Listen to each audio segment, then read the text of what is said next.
Maybe the real victory was the friends we made along the... Oh, no, screw that.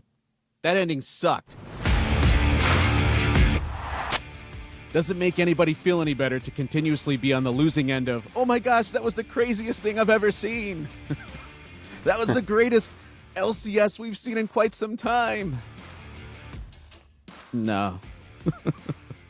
Maybe at some point we'll all sit back and appreciate the good moments, but not this morning. It's not time for that yet. Why do people like sports? Sure. I wasn't anticipating going that philosophical this morning.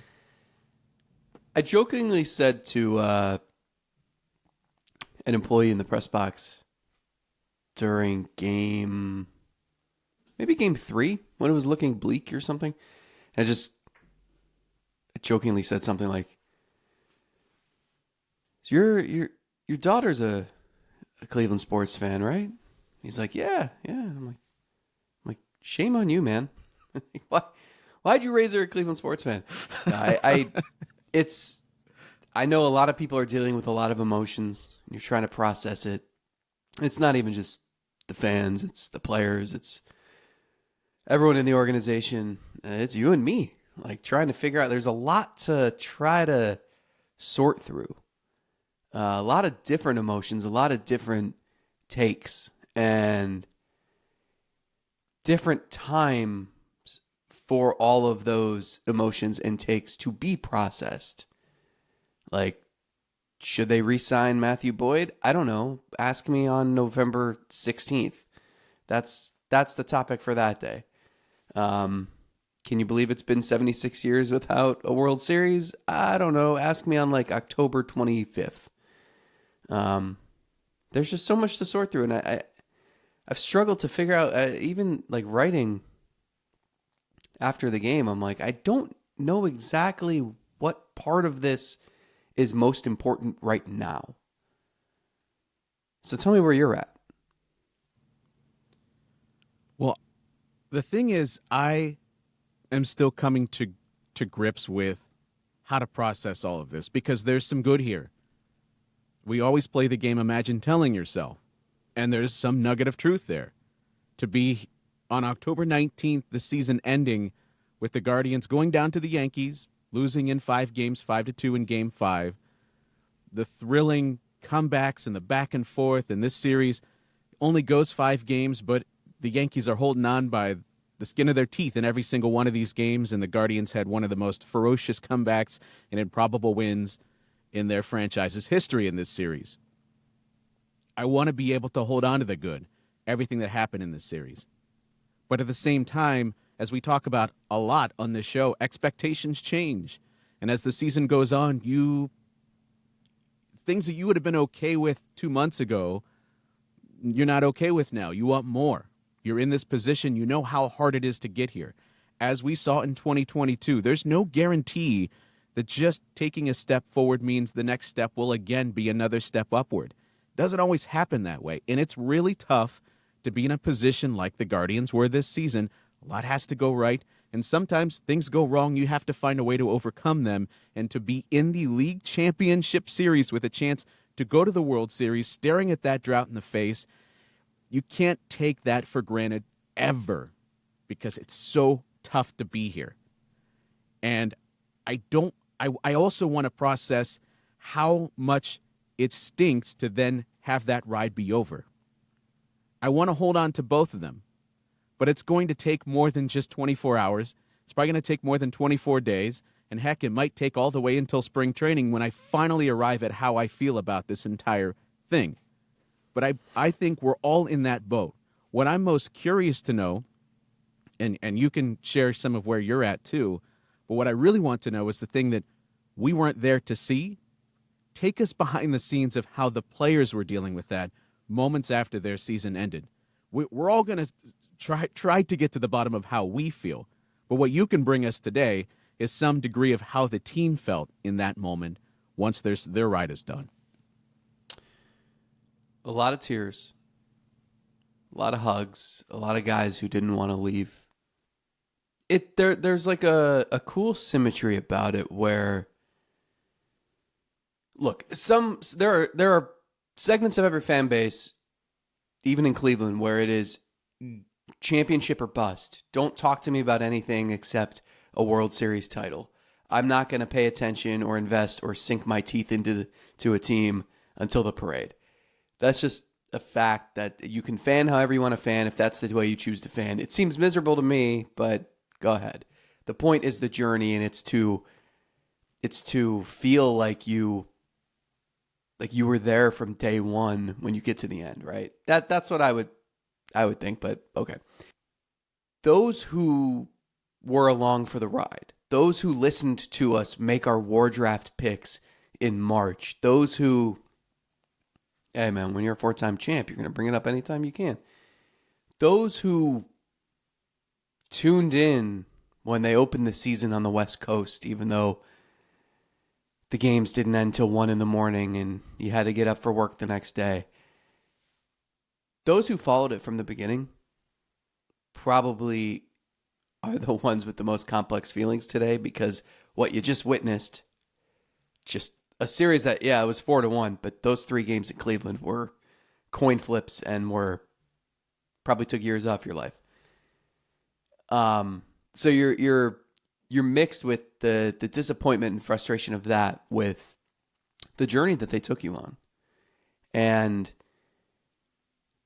how resilient they were and how they defied expectations. And Austin Hedges and Stephen Kwan both pointed out after the game that a lot of people had this team pegged for 70-some wins. I think you and I were not overly optimistic on what this could be, but there was a lot of just uncertainty.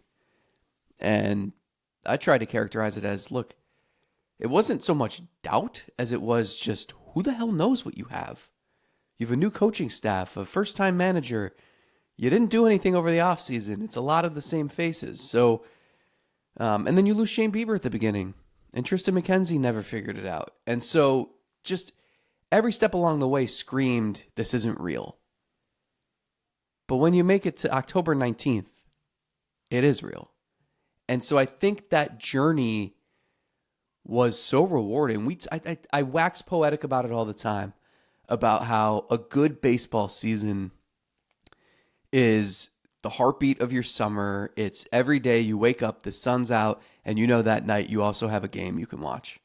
And it just carries you through the year. It's unlike anything else. I don't know, because it's every single day. No other sport is like that.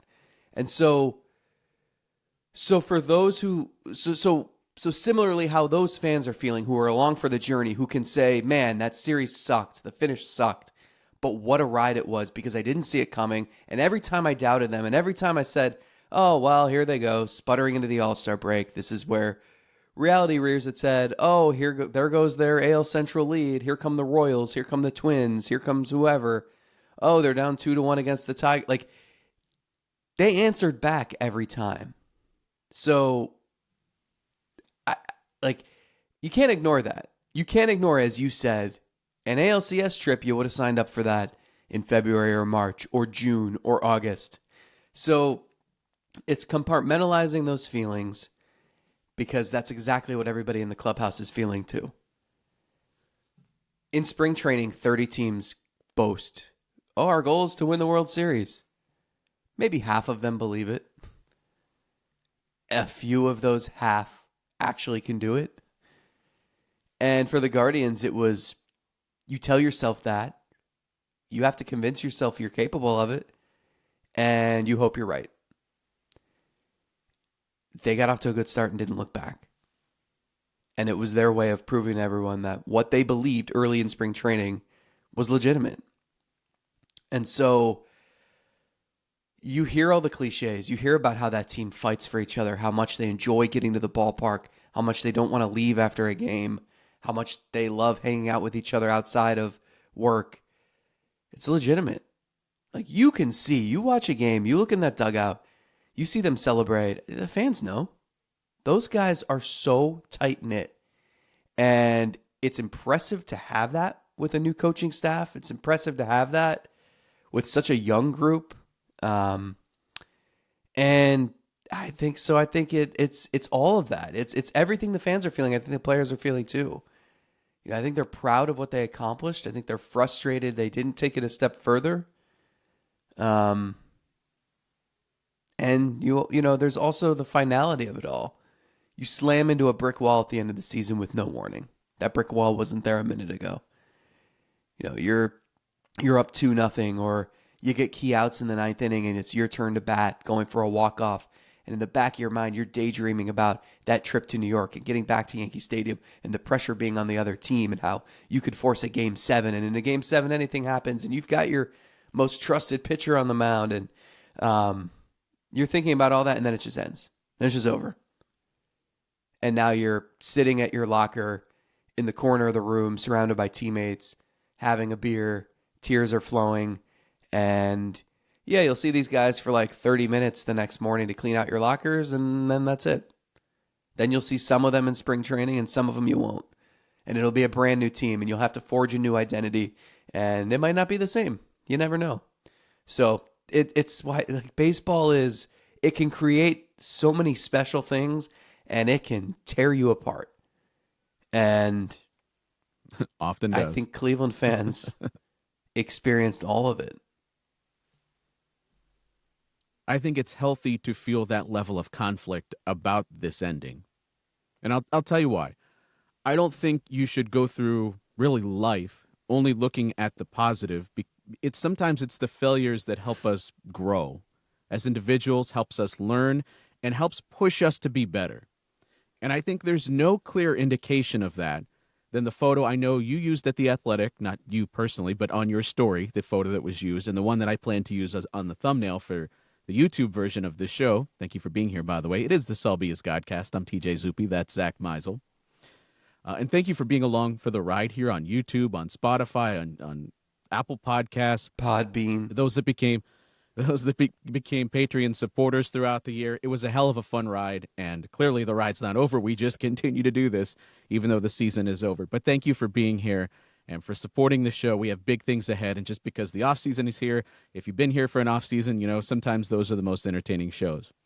But to get back to my point, the photo that was used was a picture of Tanner Bybee after the game, Carl Willis consoling him, talking to him. Obviously, we don't know what was being said, but we have a pretty good idea based on just the way that it looks. Bybee head down, just looks depressed, and Carl Willis trying to help him focus, I'm sure, in the moment on all the positives that were accomplished. And look at the game that he had in Game 5. Fantastic. Pitching like the ace, pitching like the guy that didn't even resemble the one we saw earlier in this series. Really taking charge, going deep into a game, unlike pretty much everybody, including himself, earlier in this postseason, outside of Matthew Boyd finally when they let him go in this Yankees series. And getting all the way to where he got in the sixth inning, and you have a 2-0 lead, you're doing everything right. You're in control. You make one bad pitch. One horrendous pitch to the wrong guy, and it's a tie game. And we can talk about moves and all that stuff, but I want to focus just on the emotions here in this moment.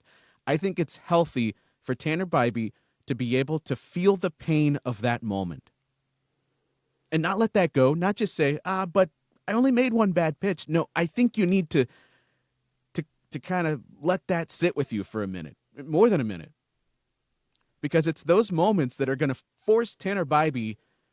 I don't know what he has to do in this offseason to get better, but it's going to fuel him to be better.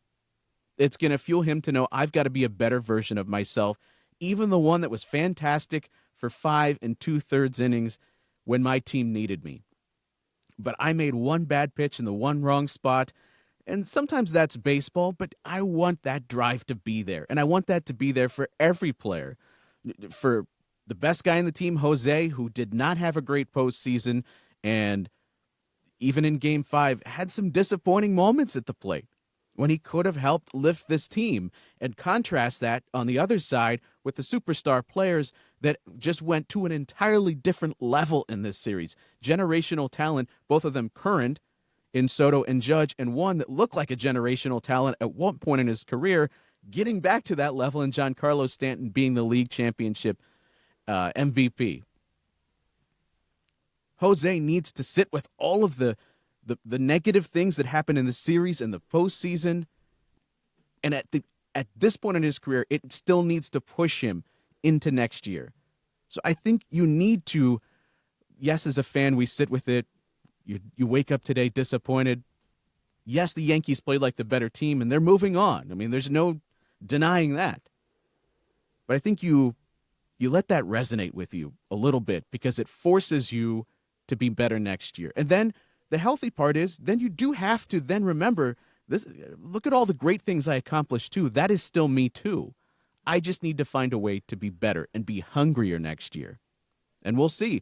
We thought maybe 22 could be that springboard to what 22 to 23 could be. And Tito talked about this needs to be a step forward for this team.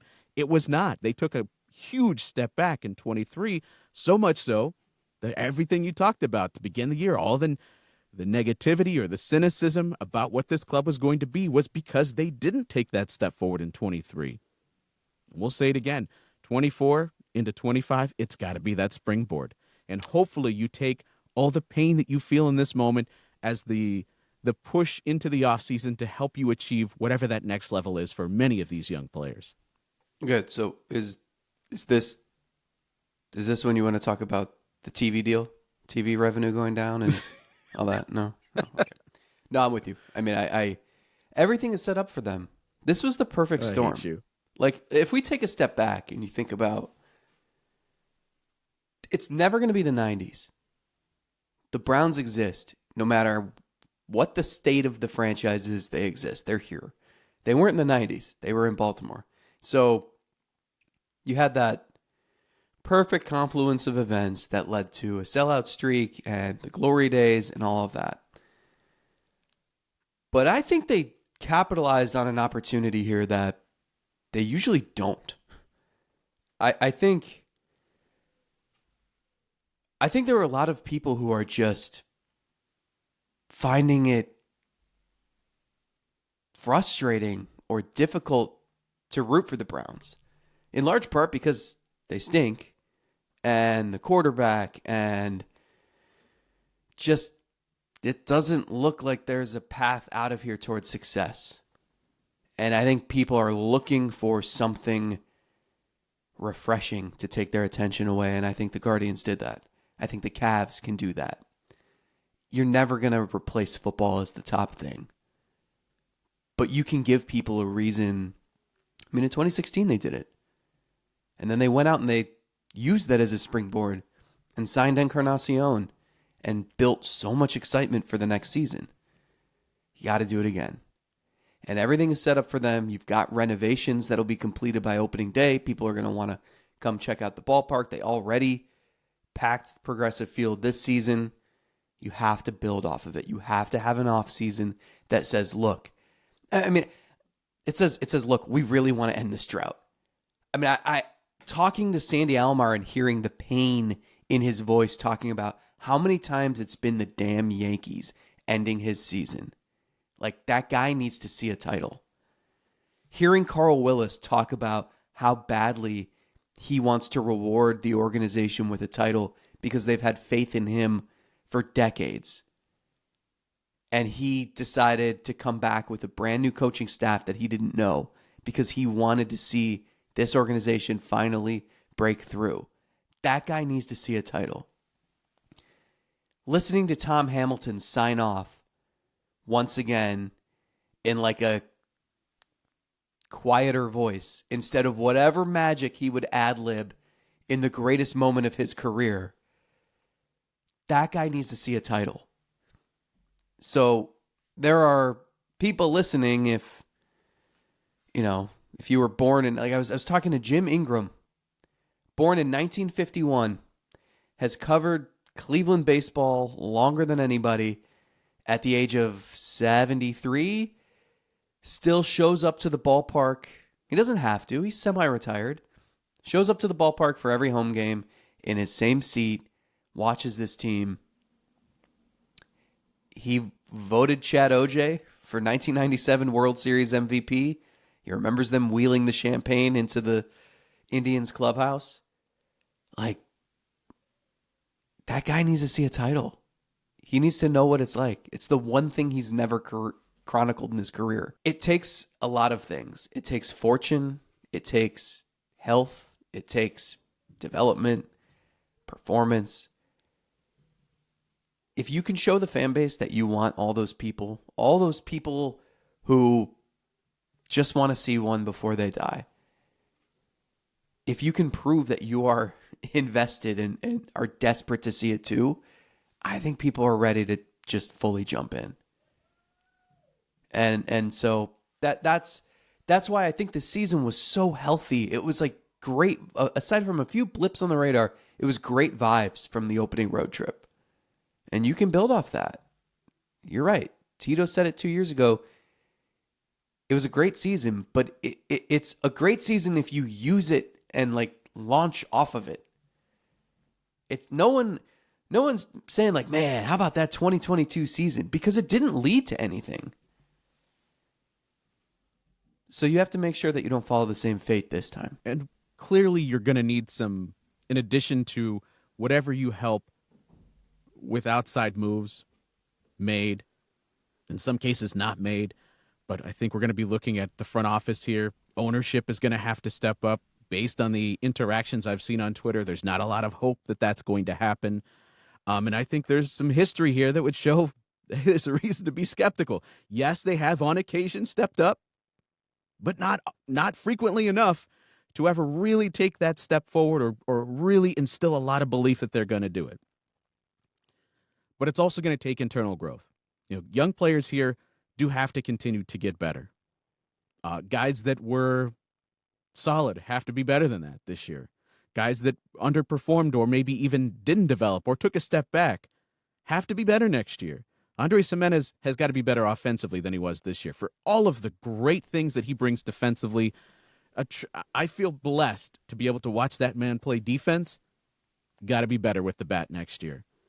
I'm so encouraged by Brian Rocchio's strides he made in the postseason. A guy that didn't at the plate look like a rookie anymore. He was having some of the best at-bats for this club and being patient and coming through with big base hits and even making some incredible plays, but also made critical mistakes at the exact wrong time, which in the postseason, pretty much all mistakes they come at the wrong time because these are all close games. And in this case, the final one for him ends up being the difference, or at least helping to lead to the difference in Juan Soto blasting the home run to lift the Yankees to the World Series.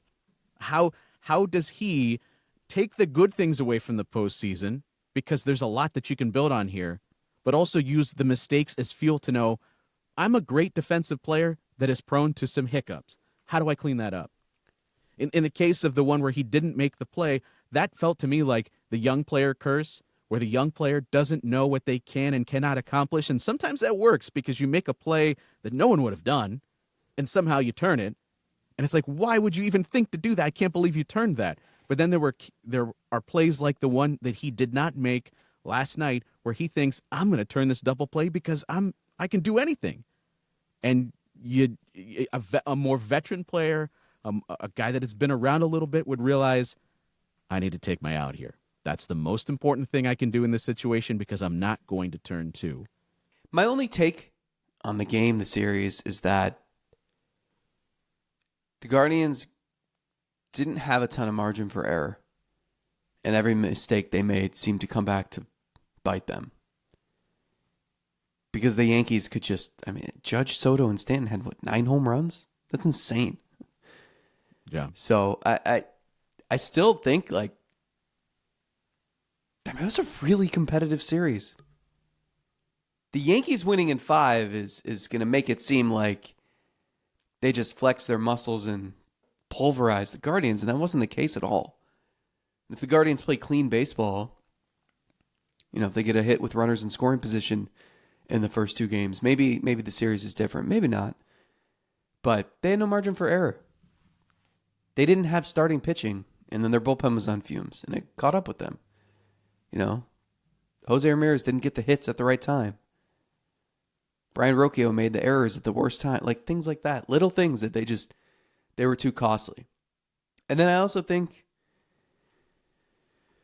disclaimer, nothing's guaranteed. You never know. Bullpens are volatile. Players don't develop linearly. You absolutely never know. There's a lot of young talent on this team. They should be good. So if you had a crystal ball at the beginning of the year and you said they're going to get to the ALCS and they're going to have a really bright future, you would have said, sign me up. Let's go. That's it. Can't ask for anything more. But you need that to play out, right? Like, I thought Kyle Manzardo had good at bat after good at bat in the postseason, and I'm excited to see what he looks like in a full year next year, with no question about his usage. Like, put that guy in there and don't look back. I'm curious to see if Rocchio can build on this. Curious to see if Chase DeLauder can join the group. Juan Brito. Where does Travis Bazzana wind up? Those are all questions for another day. But you do have to remind yourself that, like, you had Joey Cantillo pitching against the Yankees in the ALCS. Cade Smith was a rookie. Tim Herron had never pitched a full season in the majors. Hunter Gaddis was a failed spot starter turned elite setup man who, I know he gave up the home run, but that was an unbelievable at bat by Soto. That was such a battle. You had Fry and Hedges talking after the game about how they're confident Tanner Bybee going to win a Cy Young at some point in the next few years. So, I don't know. Giancarlo Noel, like, who's not excited to see him take some at-bats next year?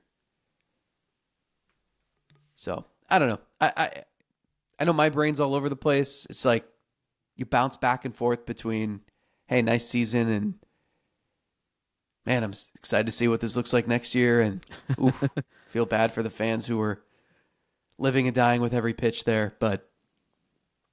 And you know how that happens? It's, as I'm hearing you talk about all the positive things that could happen, I think about all of the yeah buts. Yeah, but it's tough to be back here. Yeah, but you don't know if young players are going to make that next That's why step. I said the disclaimer. But the starting rotation is not it's not going to magically be better next year. For sure. Even if they somehow find a way to re-sign Shane Bieber, he ain't going to be around at the beginning of the season. Who knows when he would ever return. And so I look at Bybee, and that's great. I feel amazing about the step forward he can take now in his third full season in the major leagues. You hope that Gavin Williams can build on anything positive that you could take away, and having a season, hopefully, fingers crossed, where he just starts the year healthy and doesn't have to play catch-up for the entire year. That rotation is in a huge, huge state of flux here. And that's not going to be fixed. That's not going to be fixed just by letting everybody develop. They know it, because I even said to a front office member maybe 2 weeks ago, I think just ahead of the playoffs, talking about how, like, what a step forward the regular season was, and, like, who knows where this will go. And they said, yeah, but, we have a lot of questions with our starting pitching and trying to make sure that's in good shape for next year. And you never know with guys. And it's true. And it's why I think the front office, a year ago at this time, we're talking about Will Benson and Nolan Jones, and we're talking about Junior Caminero, and we were questioning if, like, the front office had lost its fastball. I think they rebounded, even after a dormant offseason, though that's probably on ownership more than them. I thought they were more aggressive with call-ups. They were, just the development. I think the development of young players was really impressive this season, and that is a front office thing, and it's a player thing. Point is, I know for me, like, I would trust the front office here to do what they can within the means they're given. I think this is, and again, this is not the topic I want to spend time on today. I think this offseason is squarely on the shoulders of the ones writing the checks. I think it's on ownership. That's not to say, like, oh, we'll go just throw money at your problems and it'll fix everything. No. But they need flexibility. They need wiggle room. You can't just pretend like you can run it back every time you have a good season and maybe things will break your way. That's not a strategy. And I don't want to hear about Think TV about how money. many things had to break their way to be in the position just to Right. do that this year. I don't want to hear about Can't TV just bank on revenue. those things happening. It doesn't, like, I don't care. It's, you just had attendance soar for the second straight year. You just got a bunch of playoff gates where you packed the place. So, and you have a minority investor who's supposed to take over in the next couple years, and like, you cut back on everything for a few years. This is the time where you make the moves where, again, you say, look, we recognize my name is Paul Dolan, and I'd really like to hear the greatest announcer of all time call a World Series. I can't live with myself until that happens. Like, that's what fans want to hear, okay? So it's imperative that they just build off of this. And yeah, you're right. Like, and I think that's part of the emotion in the clubhouse after the game is like they're sitting in small groups clustered together because of the 5 people like Bo Naylor, David Fry, Josh Naylor, Austin Hedges, and maybe one other person. I don't remember if Quan was in that group. Let's say there were 5 people sitting in a circle in the corner of the clubhouse for like an hour chatting quietly. How many of those 5 are going to be back? How many of those 5 are going to be back and stay all season? So you don't know. Odds are not all 5. And it's not just those specific players. It's in every little cluster in the room. Like, someone's going to get traded. Someone's going to have an injury. Someone's going to just not pan out and then get claimed off waivers. I mean, like, you see Xavier Curry one day who's like best friends with everybody, and then the next day he's on the Marlins. Like, it's just, that's the way baseball is. There's so transient. So, like, that's why I think it hits everybody hard, is because from one year to the next, it's not the same team. You have to have a new identity. You have to have a new, like, you try to recreate that culture, but you never know how the pieces are going to fit. So it's why you appreciate the journey you went on, and you hope you can recreate it, but you really never know. But you have to do everything in your power to push that forward. I mean, we recognize sometimes you make the moves and it doesn't work out, or you don't get as far. 2017 being a clear indication. You make the moves, you push more chips in, you feel like you're in a position, and you don't win for whatever reason. Even though you made the aggressive moves. Even though you went out and spent money on Jay Bruce after you lost Michael Brantley. You can both be proud of the fact that you got to the Final Four, frustrated at the fact that the 3 teams remaining all have whatever their payrolls are. Don't care. Don't care. You're not raising a banner that says best payroll to win ratio in the league 2024. Nobody cares. Nobody is going to look back and be like, hey, remember the 2006 whoever won it? Remember what their payroll was? No. So you have to recognize, like, this should be a clear reminder that even if the rules aren't fair and even if the sport has major inequities, so what? That is the way it is. So if you can't handle that, if you can't hang with that, tough. That's it requires good players to win. So you need to get more good players so that you can have a better chance of replicating the success, the foundation that you laid this season. Yeah, no one expects you to spend like the Yankees or the Dodgers. Nobody on this planet expects that. Can you spend like the top 10 payroll? Twins? Sure. Well, maybe not the way they have here last year, but yeah. Can you get up near the top 10 spend like in the payroll? Royals? And when there are clear needs on a team like this, can you go out and fix them, or at least add to the pile? Like, you should not, just because Jhonkensy Noel had some fun moments, go, well, he's got a spot next year. No, you go out and you add a more proven bat, and then see what happens. Because, as we saw, you lose Stephen Kwan for a month and a half. You lose Lane Thomas, all of a sudden just goes back to not being able to hit any righties, and he's a guy that doesn't help you at all. And you need to plan for those things by just having more talented bodies. You can't just bank on the good things you saw, excuse me, the good things you saw pushing forward. And there's no better path right now. Like there has never been a more clear indication that this team is set up for you to go invest in them, in talent, in money, in keeping guys that should be kept around. Like, you should not anyone can sell me on the fact that Matthew Boyd should go anywhere else next year. And I know that's not a conversation you want to have right now. But what I'm saying is that is the perfect guy to keep around, who is not, I think he earned himself a little bit of money with the way that he pitched towards the end of the season, but he should not be outside of your price range. He fits exactly what you would need in this rotation. He's that related to Bob Feller. Force.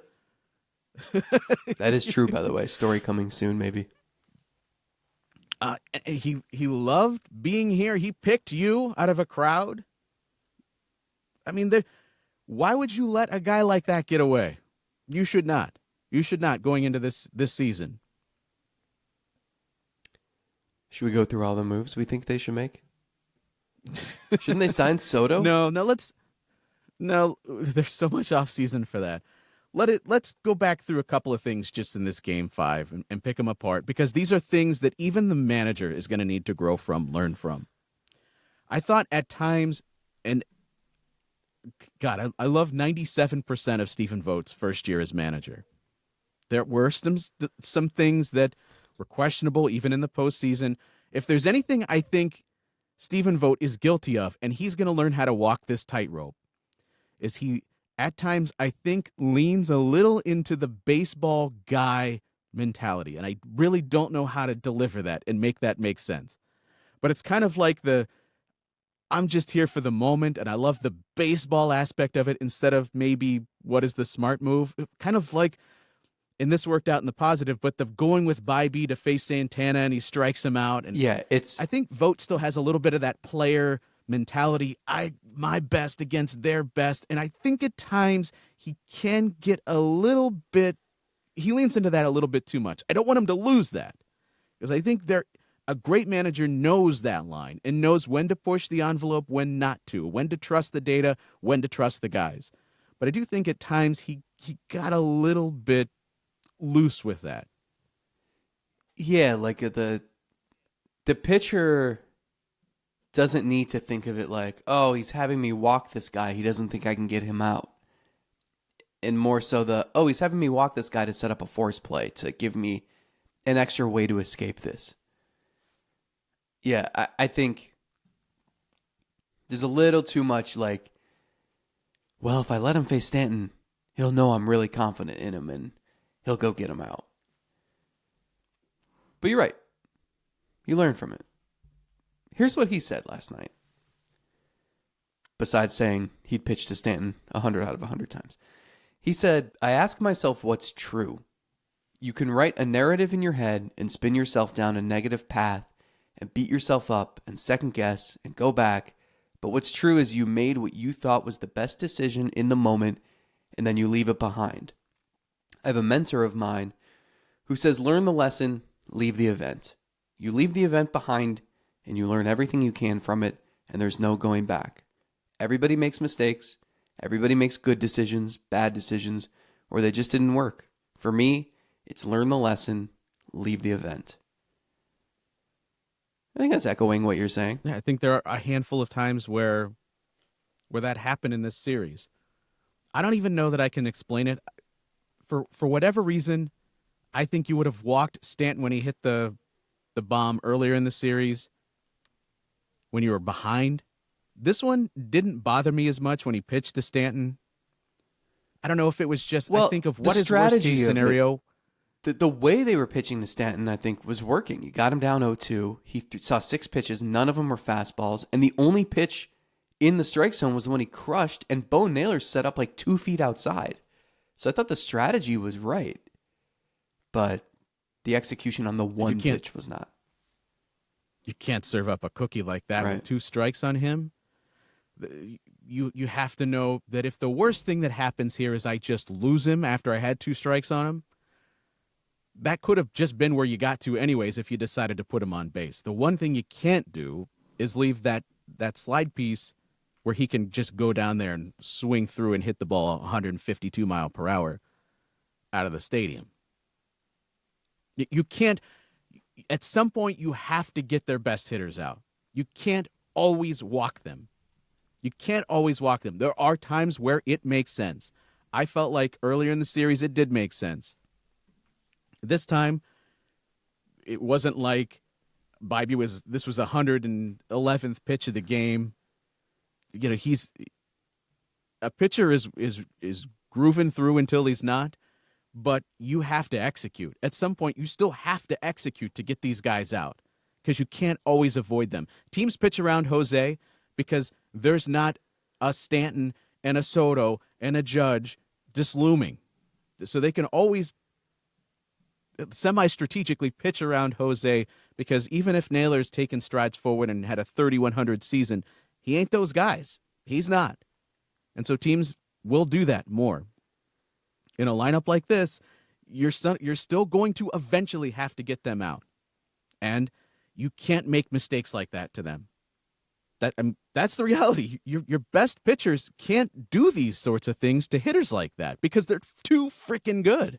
Yeah, it's crazy how. I mean, Stanton had 4 hits in the series, and they were all home runs, and they were all meaningful home runs. They were all like, it's kind of like I said about Noel the other day. Like, does Stanton ever just like hits one like decently well that just gets over into the front row? Like, everything he hits is a missile. Yeah, like Judge had 3 hits, 2 of them were home runs. I mean, Soto was great all series. That guy deserves every penny that he's going to get. But for those 3 guys to have 9 home runs in 5 games, it's insane. Judge didn't have a good series, and yet they got everything they could have expected from those 3 and more. And that is the whole series. Like, that's, Austin Wells went 1 for 17. Chisholm was 3 for 19. Rizzo did have a nice series, but like I don't know, like the Yankees bullpen wasn't very good.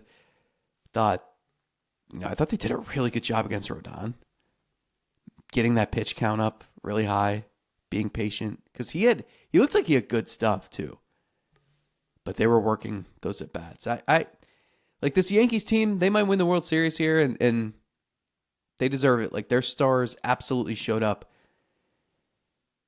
That's not a Yankees juggernaut like we've seen in the past. Like, it's not. That team was beatable. You saw it. Like, the last 3 games of that series in Cleveland could have gone either way. So, you've work to do here, but you had opportunities. I think it's important to tell yourself, despite the disparity in superstar players and payrolls and whatever else, like you can win a 7-game series against a team like that. You just got to play better. Yeah. I mean, there were times where the offense did their job and the pitching didn't in this series. And then you look at a game like last night where you held them to 2 runs through 9 innings. Yes, Bibee made a mistake where he should not have, but the pitching did its job to get you through 9 innings of 2 runs. You have to do better. You have to. And the thing is, I was very encouraged by the way they battled against Rodon, the way that him still having good stuff, and they'd foul stuff off, and they laid off things out of the strike zone, close pitches, very encouraging, got him out of the game, and knowing the state of the Yankee bullpen and how many guys have had to throw a lot of pitches, I thought, boy, that's going to loom large. And it never did. Credit to the Yankee pitchers coming out of that bullpen. They did their jobs. I also felt like, and this was not every single player was guilty of this, and not every single player was guilty of this at all times, but I think at times there were, especially once Rodon had left this game, where it felt like this Guardians offense fell into the trap of trying to swing like the Yankees were, like trying to come back like the Yankees had done. Now, that saved them. That mentality saved them in Game 3 when you had Noel, who Noel should be having that mentality, by the way. Noel should go up there trying to swing like Giancarlo Stanton. That's what he's in the lineup to do. But I thought at times guys' swings, early in counts, they were trying to hunt fastballs. I think Jose was trying to end the game at certain points with a long ball. There were times where I almost felt like the younger players were having the better at-bats than the veteran guys that were up there just they were trying to have their Superman moment. And I thought they got out, especially in the second half of that game, got out of the things that they were having success with in the first half, maybe by falling in love with, I want to have my Stanton moment, my Judge, my Soto moment. And they cannot rely just on doing that. Yeah. Thought it was big for Bo Naylor to have a really nice end to that series. 4 hits in his last 8 at-bats. To carry that into the offseason. They're going to need him. He's a pretty important player next season. So I thought that was a positive development. I was waiting for Jose Ramirez to have that moment. There's all the talk about how underrated he is and then how much we overdo the underrated discussion, which then makes you think, well, then he can't be underrated, right? And Aaron Boone said whatever he said about ripping out his arms and throwing them at the TV or something every time he hears Jose's underrated. This was a chance to just end that with a big hit. And it's weird because you look at, if you ignore batting average, like his numbers for the playoffs were not bad. His OPS was over 800 in this series. Small samples. But he had so many opportunities with guys on base, and it just felt like he could have done more. And he could have really cemented himself as a player that we don't have to have that underrated discussion about anymore. And it didn't happen. So,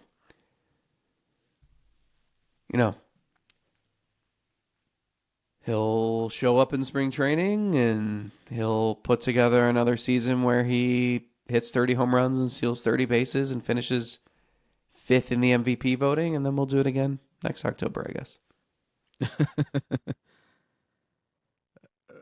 I mean, look at his reaction near the end of that series, Jose's. Did that look like the body language of a man that was saying, I did enough? No, he's overly critical of himself. He expects himself to be on the same level as all those other superstars. And so many times in his career, he has been. But he didn't show up in the postseason. He would be the first one to tell you that he was not good enough in the playoffs. And if he says that about himself, I'm definitely going to agree with him. He needs to be better for this team. It's kind of surprising that he never really had that takeover moment. Had a couple of nice knocks, of course, in Game 4, coming through with the double down the line, but he didn't do it enough consistently. And the home run helps inflate the OPS. It's the home run in a game that ultimately that run didn't matter because you're already trailing and it didn't amount to anything. So he had a very disappointing, really entire postseason. Certainly in the championship series, you were hoping, can he just have a game where he takes over? We know he can. He never did. And I don't feel bad about expecting more out of him because he definitely does. He's not satisfied. I'm not either. None of us should be. And he knows he needs to be better. Yeah. Josh Naylor, too. Tired of seeing the helmet fly off mid-swing, and it's almost like he doesn't... Was he able to see that pitch was a foot outside, or was the helmet blocking his view? Yeah. How about him finally getting his first 2 postseason walks?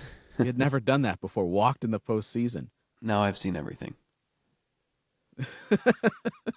Hammy doesn't need to call a World Series. He got to call Josh Naylor's postseason walks. Oh, things you'd never seen before. I mean, when the helmet is flying off so frequently that it's knocking the pieces off the helmet now. I mean, maybe that's the only reason why he scored, because that weight of the little chin guard there, face guard, was off the helmet, and he was able to score from first base on his brother, which was a very cool moment, by the way. Oh, yeah. Very cool moment when Bo knocks in Josh on that ball down the line to give the Guardians the early lead. But I'm with you. The the wild swings and stuff, that can be endearing when you're crushing the ball, but there's just too many times where he's just too out of control. He's too out of control with the swing and too aggressive with the swing. And yeah, it's that early contact outside the zone that keeps him from ever being a guy that strikes out a ton. But you're the cleanup hitter of a team that had now World Series aspirations. You have to be better in the big moments. And yes, he did. It finally looked like towards the end of the series that he was having some better at-bats, as evidenced by the fact that he walked a couple of times and was a little bit more in control, but way too many times in this postseason in certain moments outside of the double that he hit in Game 4 to get them right back into the game, 2-run double. He was not the guy that was going to – he also can take over games, which he has in the past. He did not do that in the postseason. Should they bring him back? Should they sign him? Should they trade him? I'm sorry, that's the closing music. Be sure to join us same bat time, same bat channel. Hey, a couple years ago, we spent all October, November, December talking Bradley Zimmer. We've come a long way. We have, and this shouldn't be the end. We should push forward. But you can remember this for the positives of it being the launching off point, not the what became of 22, just a fun blip on the radar, which was sandwiched by disappointment. You could also say the Selby's Godcast is launching off, we hope, right? Sure. Let's use this as a springboard. How can they do? For better shows. Patreon.com/SelbyIsGodcast. Stop talking over the link. Find us at Patreon. Bye.